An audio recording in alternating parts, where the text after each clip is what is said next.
You're listening to the Christian Post Daily Podcast. Today is Monday, July 13th. In Canada, a same-sex male couple is suing a surrogate mother after she refused their request to abort a baby when scans showed a cleft lip and a possible heart issue. The Ontario lawsuit filed in May seeks about $600,000, alleging the surrogate failed to keep the parents informed, put the baby at risk, and caused emotional distress. But the surrogate says she was punished for declining a termination at 22 weeks, telling the National Post, "I just feel used. They didn't get the perfect child they wanted and they threw me away." Sally Rhodes Heinrich, owner of Surrogacy in Canada Online, said that's when everything changed. They wanted a termination, adding, "They are suing the woman who brought their son to them." Specialists at Mount Sinai later found the baby was otherwise healthy.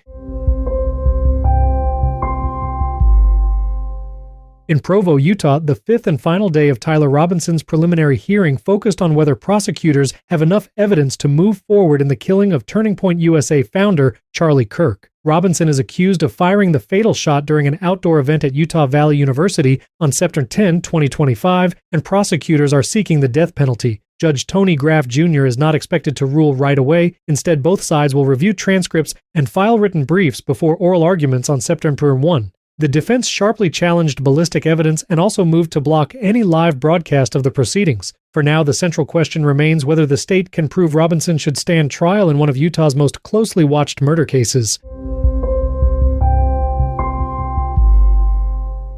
In Texas's high-stakes U.S. Senate race, Democratic nominee James Talarico is touting a massive fundraising edge, announcing he brought in more than $30 million over the last 3 months from over 780,000 individuals, triple the $9 million reported by Republican opponent and Attorney General Ken Paxton. Talarico's campaign says it marks the largest amount ever raised by a U.S. Senate candidate in the second quarter of an election year, pushing his total past $70 million since September. Talarico said, "We are uniting Texans onto one team to change this broken, corrupt political system and bring down costs for working families." Paxton called his own quarter the best ever for any non-incumbent GOP Senate candidate, saying, "Thank you to all my supporters." A recent New York Times Siena poll shows the race in a virtual tie at about 47% each.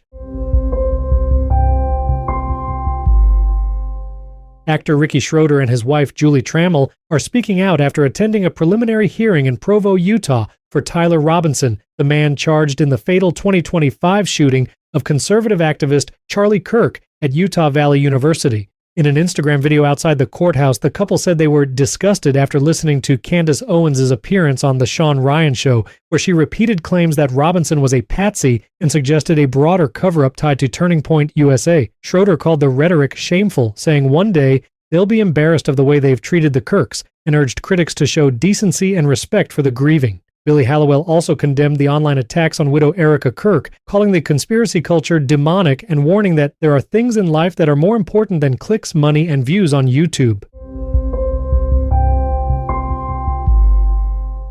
New figures from the UK's Office for National Statistics show Mohammed was the most popular boy's name in England and Wales in 2025 for the third straight year, given to almost 6,000 of the 300,000 baby boys born last year. Because the ONS counts spelling separately, Mohammed with an E ranked 20th with 1,700 births, and Mohammed with an A 55th with 895. Noah came second with 4,000, followed by Leo and Luca, while Olivia remained the top girl's name for a 10th consecutive year. The ONS said Mohammed was the leading boy's name in 4 of England's 9 regions, including London. The report comes amid wider debate over immigration and social tensions, with MP Gavin Robinson recently calling a Belfast attack chilling and medieval and warning that uncontrolled immigration needs to end.